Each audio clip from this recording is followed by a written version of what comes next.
everyone. Thanks for joining us. Welcome to our fourth episode of Digital Live. I'm your host, Zach, and this is my co-host, Tariq.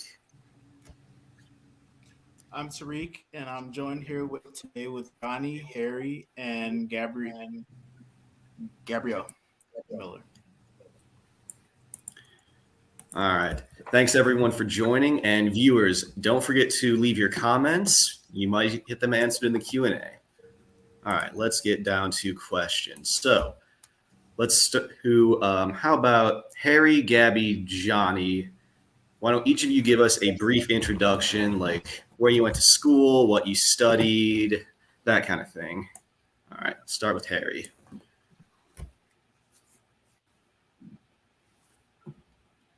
Okay, I think he might be frozen. Gabby, do you want to try? Oh. Okay, I think you're unfrozen now. Harry, do you want to give us a brief introduction of yourself? Okay, that's not looking good. I think we'll move on to Gabby then. Okay. Hi, I'm Gabrielle Miller, went to Eastern Michigan University. I graduated in 2018 and I got my degree in communication and marketing. All right, how about you, Johnny? I'm Johnny Rodriguez. I'm graduating this semester, and I majored in digital media production and then minored in marketing. I went to Madonna University before here, where I played soccer, and I was majoring in business administration, but then decided to switch it up because I wanted to learn how to I just felt that marketing and digital media production I could actually use on my own and kind of make it better, a skill I can build on. Yeah, I know what you mean. Okay, now we'll go back to Harry. Connection was a bit unstable there, but... Yeah, if it keeps happening, I might switch to a different device. But thanks for your patience, everyone. My name is Harry Bogle. I graduated from Eastern Michigan University in 2019 with the Bachelor's of Business Administration with a concentration in computer information systems. While I was in school, I was, very actively involved in a variety of clubs. So I was a chairperson for the Dean's Board of Student Advisors in the College of Business. I was the president of the Global IT Club, so I helped, facilitate some speakers to show up at our events and things of that nature. And I was a founding student member for the local Michigan School Vocal Music Association. So definitely enjoyed my time at Eastern, and that's a little bit about my academic background. All right, thank you for that. Now I'll do the same order of Harry, Gabby, Johnny. Just give us a brief rundown of your current role and how you got into it. Yeah, sure. So I'll go ahead and I'll start. So I currently work for Coupa Software as a solution architect. The way I got into this role was actually a bit interesting. So I actually initially worked for LlamaSoft, which was later acquired by Coupa. But I was hosting an event called the Business of the Year at the College of Business. And I was kind of leading that presentation. And vice president at LlamaSoft had noticed my presentation skills. And later, he and a recruiter approached me and had a discussion about their company and, really wanted me to apply. So I ended up connecting with a recruiter on LinkedIn. And then I was able to get a few interviews in. And then I was later made a job offer and I started June right after I graduated. So just goes to show that, being involved, networking, taking advantage of those student resources can really, really help you in the long run. Yeah, networking is key. I've heard so many stories of people getting their current job by just meeting someone by chance. It's great. Exactly. Yep. All right. How about you, Gabby? Hi, so I currently work for Lovey Ajayi Jones, and I'm marketing assistant for her company, All Love Media. I got into this role. I just started this past July. Luckily, someone sent me the job description and I fit it to a T. So I applied and I got it. But prior to that, I also did marketing at another company. So that's my journey so far. All right. That sounds great. Now, Johnny, how about your current role? So I currently am the producer and kind of social media marketing person for Phoenix Performance Partners, which was actually the startup company that I was paired with from the CDE summer internship, and they kept me on, I think, because they're at like a consulting firm kind of for CEOs and like superintendents and whatnot. And I said that they should have a podcast because those are like the perfect people to interview that people want to hear from. And so also I figured that, if I made their podcast, they couldn't get rid of me. So then that worked. And then now I'm also like freelancing some podcast work to one of our clients called ASC. And then I have my own podcast as well. All right, you're right at home here, and hey, that's a real life example of how the clinic can get you into a real professional role. All right, we'll go back to Harry now. So, how have your networking strategies changed with the prevalence of remote work? Harry, I think you're muted. Yep, muted. Apologies. Yeah, I was going to say that's a really, really great question. So I would say that they've shifted in the sense that you have to be a lot more intentional and deliberate with your networking strategies. And by that, I mean, it's not as easy with the lack of face-to-face interaction to, just go in person to these events and come across some of these recruiters. And so I think you have to really be creative about your networking approach. One idea could be, a lot of times people attend webinars. We've had a lot of conference events online. So I'd say a lot of Okay. I'll give this a few seconds, then we might have to come back to Harry.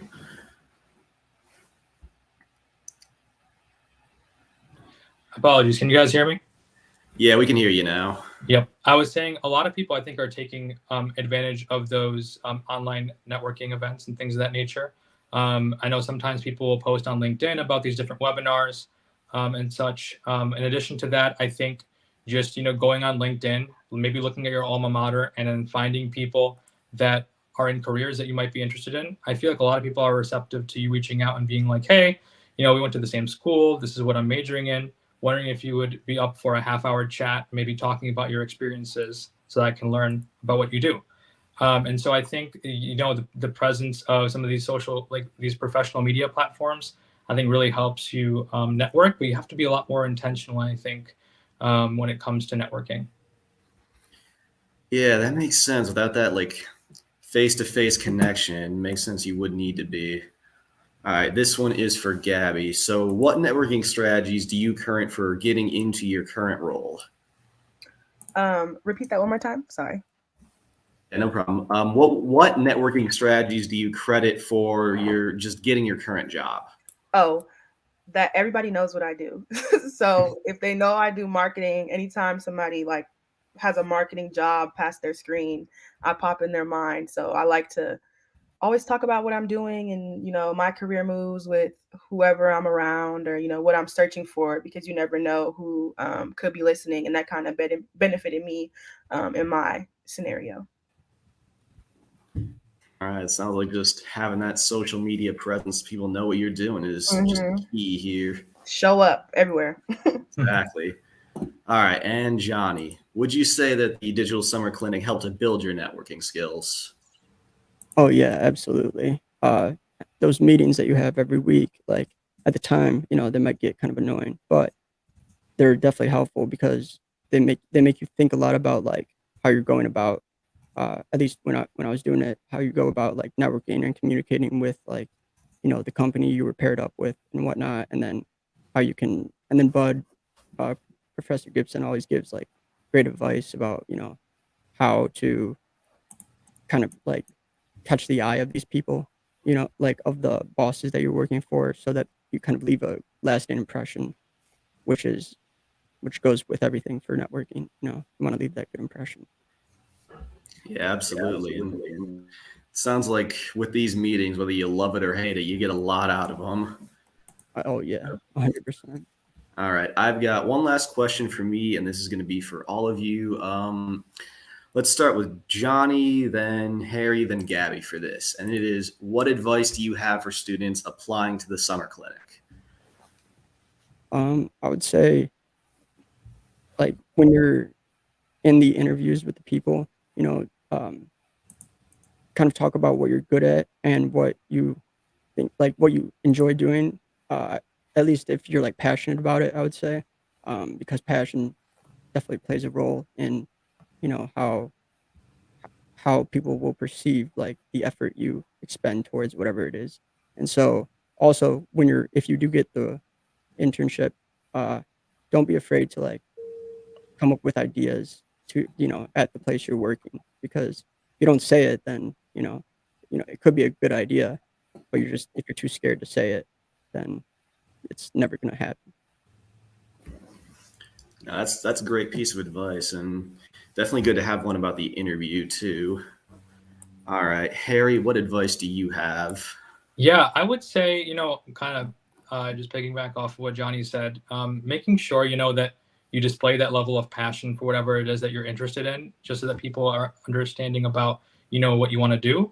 Along with, I feel like a lot of times people, at least when I was in school, you have this idea of what skills are needed, right? And sometimes we think, oh, if I'm not an expert in this specific area, I shouldn't mention it. And it's like, no, it couldn't be further from the truth. Sometimes you are good at things. Maybe in a group project you had experience leading, right?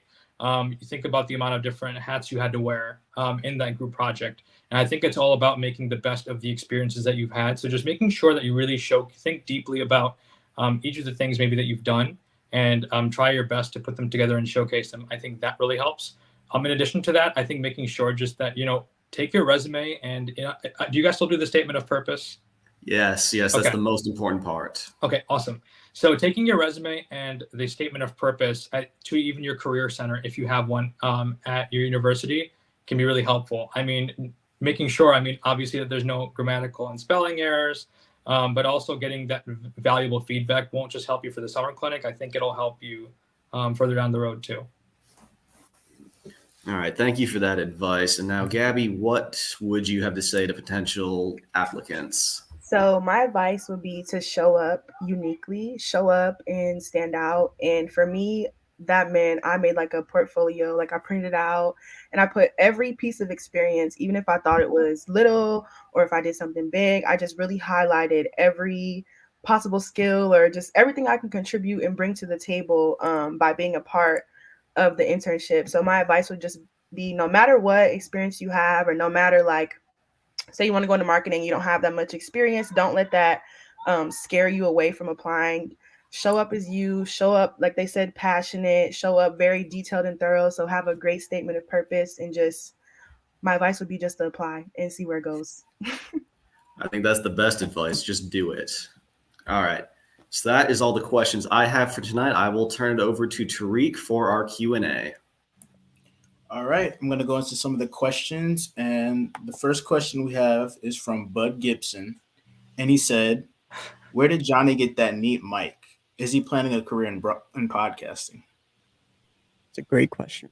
So I got this mic, I got the stand. So the stand came with like a different mic, but I ordered this one online from Amazon because there's two different types of mics you can get. One is like with the USB port, and then the other one which is what, like, if you watch a really big podcast, then they're going to be using the mics like this that have this connection at the bottom, and it just like makes the quality coming clearer. And yeah, in terms of the career in podcasting, yes, I do want to have that. I have a personal podcast it's called ROIS podcast, and we talk about like stocks and then crypto and blockchain and stuff, and that's been doing pretty well. But that's like the fourth podcast I've tried, so I've failed a lot of times. So I figure, there's definitely no, if I gave up now, then it would be like, what a waste. Wow, that's great. I love the mic, by the way. It sounds nice. Oh, thank you. The second question that we have also comes from Bud, and it said, did Gabby have any experiences during school that helped her toward her current career? Yes. And so when I was in college, I was also involved in a lot. I got hired to work at the student center and do marketing there. I was field manager for the CDE, and that gave me a lot of experience. I was involved in had my hands in many different pots. So I had many leadership roles and, showing up in organizations on campus, you're going to soak in and learn a whole bunch of new things at a very quick rate. So my entire college experience helped shape everything for my current career. That's great. That's great. This next question we have comes from Jamie, and it said, "How did the summer clinic help you build your confidence in interviewing or engaging with organizations?" And I'm going to open this up one for Harry. Yeah, so I actually wasn't involved in the summer clinic in terms of, definitely being an intern or anything, but just based on, my observation, I had, a few friends that were actually actively involved in the summer clinic. And I think it was just the fact that, there's just so much that you're exposed to when you're in the summer clinic, right? I know that I think there were some weekly meetings too that were involved with the entire class. And I think that's just a great time to get together. You're practicing, your presentation skills constantly, right? You're presenting to that small group. And so I think you can take those skills back with you, during the school year, right? So let's say you become better at maybe presenting, you have maybe a Google Ad certification or something, whatever it is. You can bring that back with you. And I think it really helps build your confidence and ultimately, I think, excel at other things, including student organizations, applying for different jobs through interviews. I think you just definitely build your confidence up. Great. It's definitely one of the most important skills that you can learn. So I'm glad you touched on that. All right, real quick, let's do Sufyan's question next because we ran out of time before he could answer his last time. Okay, I'll pull that up right now. All right, so Sufyan says, "What is the best piece of advice you have received from the mentors at the clinic?" And again, we'll start with Johnny for this one. I believe it was Eric Wortman who said this. But he placed a lot of emphasis on what I had said earlier about not being afraid to, if you have an idea or something that you think could be improved at the workplace that you're assigned, definitely don't be afraid to speak up, because that could be the difference between you getting asked to stay there and then not getting and just kind of not getting asked. And that goes beyond the summer clinic. Even if you're not in the summer clinic, just don't be afraid to say what you think. All right, great piece of advice. I think we're gonna pull up. Oh, go ahead. I was gonna say mine and how I've acquired my 600 LinkedIn followers is during the clinic. They said send personable messages. Harry said it earlier, but if you send those personable messages on LinkedIn to anybody that you want to connect with, they're 99% gonna connect with you just because you added a little message and we're personable and we're nice. So that was a piece that stuck with me even to now and has helped me make many great connections. Great tip. Can we get Harry to touch on this as well? Yeah. So I was going to say, I think definitely it's to expose yourself to as many possibilities that you can, right? So be open-minded, be creative, and don't be afraid, because at that point, once you've gotten into the clinic, there's nothing to lose, right? It's just, you're going to have all these different experiences, and, it's okay to fail, right? If you fail, you should fail fast, I think, as Bud likes to say. So I think it's just really important to immerse yourself in the experience and just try to, get as much exposure as possible, because you might end up maybe even finding something that you're passionate about that you actually didn't even know about. Great piece of advice. All right, we have time for one more question. I'd say one directed at a specific person. All right, we'll go with the last question from Bud, and it says, "How did Harry navigate his company being acquired? That's often a tough transition." Sorry, my internet went out there for a second. Is this question for me? Yeah, from Bud. So essentially, when we were first acquired, that's obviously tough news for a lot of people to hear. But I think one thing I did was I kept in contact with a lot of, the leaders at Coupa. and the decision makers. And then I feel like that really helped me. Oh, I think he froze again. Yeah.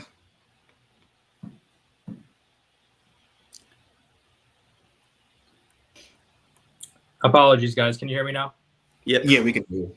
Okay, yeah, I was saying essentially I kept in contact with a lot of the leaders and decision makers along the way, and I feel like that really helped in terms of navigating that. Along with that, Coupa was very, very welcoming, and they made it clear, that they truly valued everything that we had to do, and so I felt like it was, very, very smooth. But I felt like it was because I, networked with the different parts of the organization, talked to people in their departments, learned about their experiences, immersed myself in the culture.